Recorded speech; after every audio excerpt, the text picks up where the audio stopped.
Hi everyone! In this video, I'm going to read the back cover summary of some of my favorite books. Let's begin. This is Alchemized by Senlin Yu, and I'm going to read you the summary of this book. Once a promising alchemist, Helena Marino is now a prisoner of war and of her own mind. Her resistance friends and allies have been brutally murdered, her abilities suppressed, and the world she knew destroyed. In the aftermath of a long war, Palladia's new ruling class of corrupt guild families and depraved necromancers, whose vile undead creatures helped to bring about their victory, holds Helena captive. According to Resistance records, she was a healer of little importance within their ranks, but Helena has inexplicable memory loss of the months leading up to her capture, making her enemies wonder, is she truly as insignificant as she appears, or are her lost memories hiding some vital piece of the Resistance final gambit? To uncover the memories buried deep within her mind, Helena is sent to the High Reeve, one of the most powerful and ruthless necromancers in this new world. Trapped on his crumbling estate, Helena's fight to protect her lost history and to preserve the last remaining shreds of her former self is just beginning. What I loved the most about this book was how immersive it was. From the first time I read, I felt like I had stepped into a world that was beautiful, haunting, and incredibly detailed. And you guys, every page has left me wanting more. I probably finished this book in my third sitting. That's how much I loved it. And I still do. The characters in this book are complex and morally gray, which is one of my favorite things in fantasy. The story is intense, emotional, and full of tension. If you enjoy slow burn stories, rich world building, magic, science, and experiments, I think you'll love this one. This is November 9 by Colleen Hoover. This is actually my very first book that I read from Colleen Hoover. It's been almost 4 years since I read it, and I remember finding it very easy to read. So I'm going to read you the summary of the book. Fallon meets Ben, an aspiring novelist, the day before her scheduled cross-country move. Their untimely attraction leads them to spend Fallon's last day in LA together, and her eventful life becomes the creative inspiration Ben has always sought for his novel. Over time and amidst the various relationships and tribulations of their own separate lives, they continue to meet on the same date every year, until one day Fallon becomes unsure if Ben has been telling her the truth or fabricating a perfect reality for the sake of the ultimate plot twist. Can Ben's relationship with Fallon and simultaneously his novel be considered a love story if it ends in heartbreak? This is The Top 5 Regrets of the Dying by Bronnie Ware. This book, honestly, when I read it, this book changed the way I think about life. Here's the summary. After too many years of unfulfilling work, Bronnie Ware began searching for a job with meaning. Despite having no formal qualifications or experience, she found herself working in palliative care. During the time she spent tending to the needs of those who were dying, Bronnie's life was transformed. Later, she wrote a blog post about the most common regrets that the people she had cared for had expressed to her. The post, also called The Top 5 Regrets of the Dying, has been read millions of times all over the world since it was first published. By applying the lessons of those nearing their death to her own life, Bronnie developed an understanding that it is possible for everyone, if they make conscious choices, to die with peace of mind.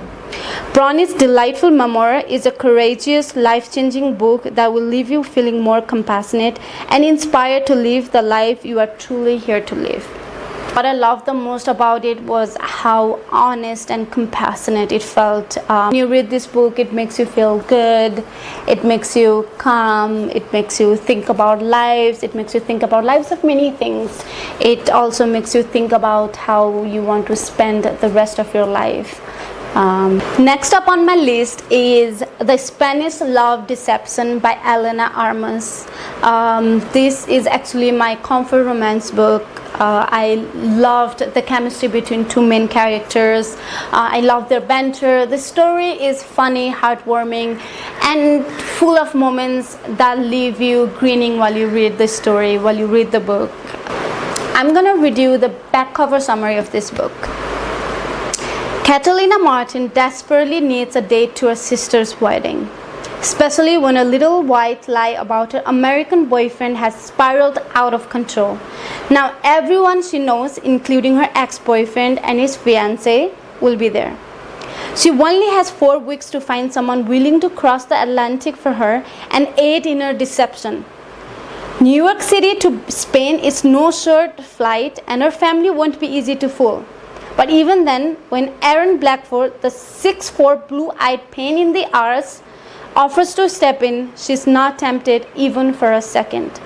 Never has there been a more aggravating, blood-boiling, and insufferable man. But Catalina is desperate, and as the wedding gets closer, the more desirable an option Aaron Blackford becomes. This is a cute romance book that you want to pick it up and that you want to finish reading. Next up on my list is Blue Sisters by Coco Mellors. This is actually one of my favorite character-driven literary fiction book that I've read. Let me read you the summary first. Avery, a straight-laced lawyer living in London, is the typical eldest daughter, though she's hiding a secret that could undo her perfect life forever. Bonnie was a boxer, but following a devastating defeat has been working as a bouncer in LA until a reckless act one night threatens to drive her out of the city. And Lucky, the rebellious youngest, is a model in Paris whose hard-parting ways are finally catching up with her. Then there was Nikki, the beloved fourth sister, whose unexpected death left Avery, Bonnie, and Lucky reeling. When a year later the three of them reunite in New York to stop the sale of their childhood home, they find that only by returning to each other can they navigate their grief, addiction, and heartbreak and learn to fall in love with life again. What I admired the most about this book is how honest the characters felt. None of them are perfect, but that is actually what makes them unforgettable. This book explores grief, family, addiction, forgiveness, and sisterhood with so much tenderness. It doesn't rush the emotions, it lets you sit with them. If you're someone who loves character-driven literary fiction that lets you feel deeply, that makes you feel deeply, then I think you should definitely pick this one up. I know that for a fact. I know for a fact that you will enjoy this book a lot. This is Between the Mountain and the Sky by Maggie Doyne. This book is incredibly special to me, and the writing is heartfelt and easy to read, and it's also incredibly moving. There were moments that left me smiling, moments that brought tears to my eyes, and there were moments that reminded me of the power of kindness and community. Honestly, this book left me hopeful. This book is a mother's story of love, loss, healing, and hope, and it did leave me hopeful. First, I'll read you the summary of the book. I think this is one of the most powerful summary I've ever read in a book. Between the Mountain and the Sky turns a hopeful lens on the world and shows us what can happen when a single person takes a decisive action to help another, and in the process changes the lives of thousands, including her own. Maggie's story begins in Soper, New Jersey, in a comfortable middle-class family that supports her decision to take a gap year before starting college. During her travels, the trajectory of her life dramatically alters when she has a surprise encounter with a Nepali girl breaking rocks in a quarry. Maggie, alongside her co-founder Tope, Mullah and the local community decides to invest her life savings of $5,000 to buy a piece of land and open a children's home and school in Nepal. This decision takes her on an emotional journey of more than a decade as she works with women and children and faces her greatest fears, questions, and heartbreaks. Maggie, Tope, and their team at Blink Now have been recognized around the world for their innovative, sustainable, and community-based work. However, this book isn't a how-to for fledgling philanthropists or non-profit founders. It's a coming-of-age story about a young woman suspended between two worlds, as well as the love, loss, healing, and hope she experiences along the way. Maggie's inspiring, intimate tale shows readers an important truth.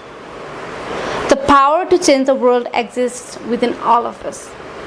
Isn't this the most incredible, the most powerful summary you've ever read in a book?